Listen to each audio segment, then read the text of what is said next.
Next up is The Guardian, Nick. Yeah, The Guardian have this very disturbing story. Thousands of hospital staff report claims of sexual abuse by patients.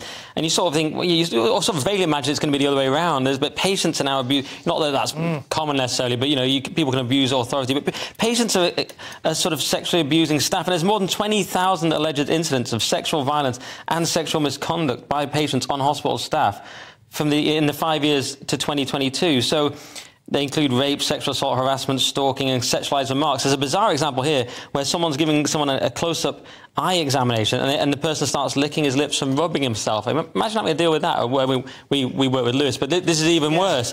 And it's crazy. I mean, we found out recently they were having to wear body cams, or it was suggested they would wear body cams to deal with this kind of thing. So just a bizarre, broken Britain story.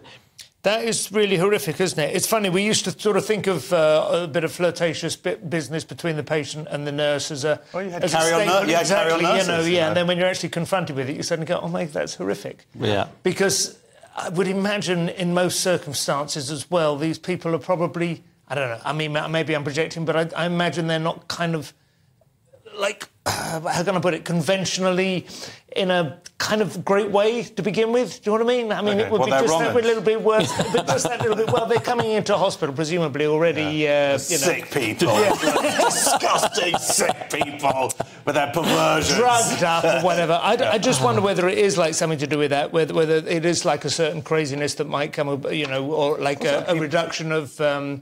You know, your internal filters. Well, I guess also, there's going to be a lot of mental health issues, I think, but there's also going to be people in physically intimate spaces with them, as this woman says, in a very enclosed space with somebody, no one else around. Adjacent. It's obviously wrong. So what's it going to be? Body cams and mace, I guess? That's the, the basic I mean, unless kit? we can actually get people to behave themselves, I mean, that seems to be. And there's another thing here about, there's a picture of Jude Law, which is my personal obsession, is his... You can't actually see it, I'm going to move out the way, but actually, this is perfect. If I go like that, you can see our hair... It doesn't look like Jude Law. Well, no, but we had our hairlines, they used to be the same. Did they really? And now...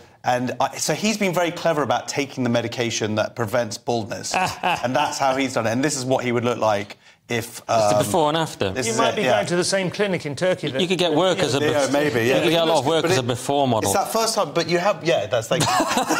But this is the first time I've seen him looking a bit old. And he looks old. Weird when you see a film star, suddenly they become old. He looks like he's in a Coen Brothers movie or something, like he's going to be like an old Southern gentleman in a... Do you know what I mean? He's playing Henry VIII. Sort of John Hurt vibe, He's playing Henry VIII, so that isn't presumably the topiary that he's had to grow for the part. So right, no. He's gone for that moustache for his own... Henry VIII should be a lot fatter, though, shouldn't he, really? Oh, yeah, well, they say that he put on a lot of weight for this. But this is Cannes Film Festival. He looks more like Oswald Mosley or something in that. Anyway, can we have a look at The Telegraph?